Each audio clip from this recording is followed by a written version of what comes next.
자, 이제 싸움에 대해서 나와요. 정말 싸움.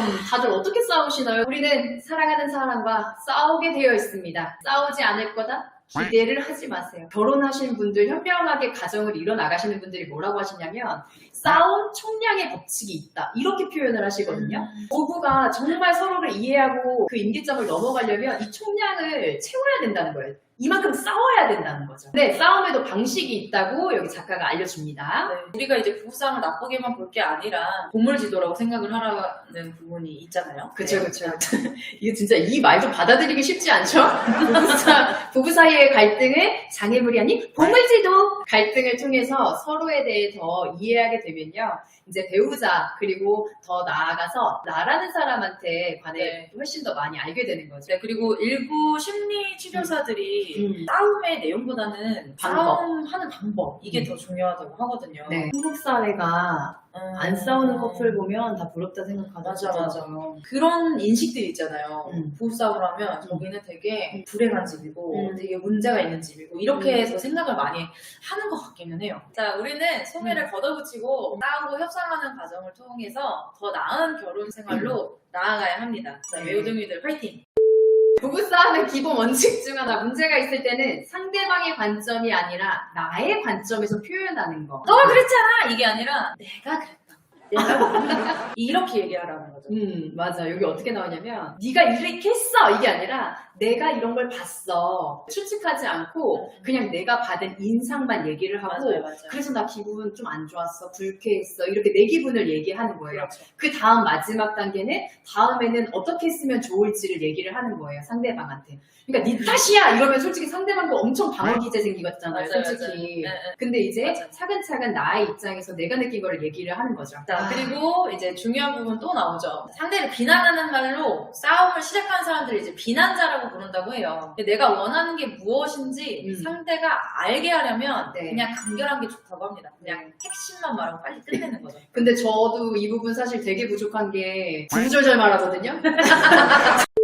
비난과 불평은 이제 부정적인 감정의 연쇄 반응을 일으킨다고 하고요. 이 과정이 어디에 또 비유가 되죠? 불입니다, 불. 산불. 산불. 그냥 불도 아니죠. 그냥 산불에 비유를 합니다. 처음에는 아주 작은 불꽃이었어요. 네. 근데 내가 기름을 이렇게 퍼. 그리고 배우자가 막 기름을 퍼. 그러더니 막 커져! 산불이 되는 거예요. 근데 공감하실걸요? 진짜 사소한 일인데 되돌아보면은 아무것도 아닌데 솔직히 되게 감정 상할 때 있잖아요. 네네. 그 이유는 뭐냐면 솔직히 내가 사랑하는 사람이잖아요.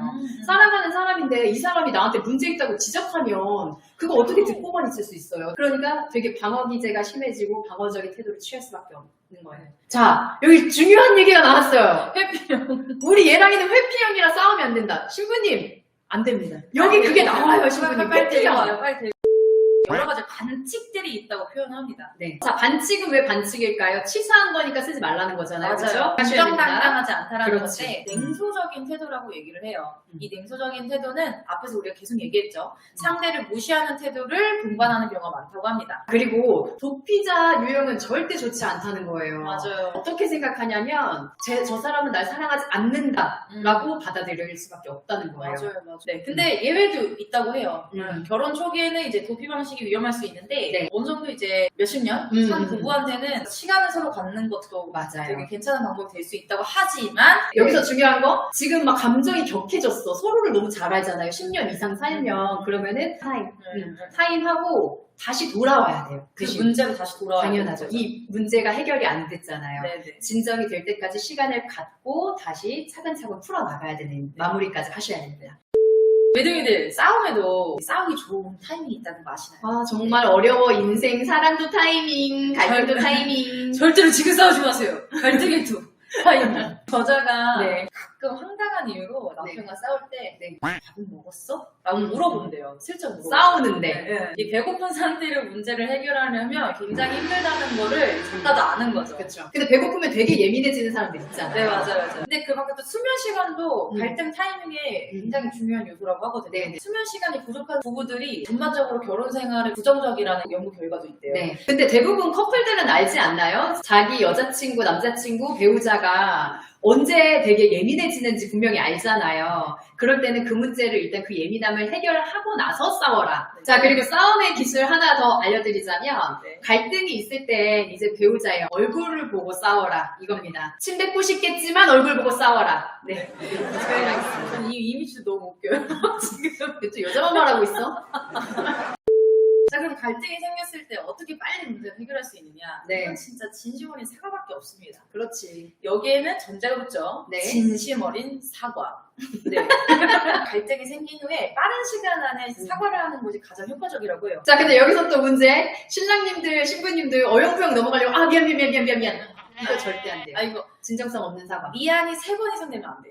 미안 이렇게 하면 자, 그럼 두 번째로 기억해야 될 거. 왜 내가 사과를 하고 있는지 기억해야 돼요. 네네. 순수해야 됩니다, 사과는. 네. 사과 좀 순수해요. 자, 변명하면 안 됩니다. 네. 아까 이제 화가 났을 때는 나의 기준으로, 네. 나를 관점으로 얘기를 하라고 했잖아요. 네. 근데 사과의 초점은 반대로 상대방한테 초점을 음. 맞춰야 된다고 해요. 자, 그리고 제일 좋은 거. 다시 노력하는 모습을 먼저 보여줘야 됩니다. 자, 마지막으로 잘해야지. 이렇게 얘기하죠. 네. 교황과 결혼한 게 아니면 네. 곧바로 용서받기를 기대해서는 안 된다고 합니다. 그렇죠, 그렇죠. 내가 진심 어린 사과를 해서 미안했다고 이 사람이 바로 받아주지 않는다고 화를 내면 안 된다는 거죠. 그렇죠, 그렇죠. 잘못을 저지른 사람은 상대방의 마음이 이렇게 돌아오기를 기다리는 수밖에 없대요. 용서할지 말지는 상대방이 정하는 문제라고 하거든요. 이 부분에서도 찔렸던 게 뭐냐면 저는 제가 용서를 구했으면 상대방이 빨리 용서를 해야 돼요. 빨리 용서해! 약간 이런 거 있잖아. 자, 용서는 상대방의 몫이다. 네. 여기까지는 이제 부부싸움 네. 파트였죠. 싸움 드디어 끝났습니다. 네.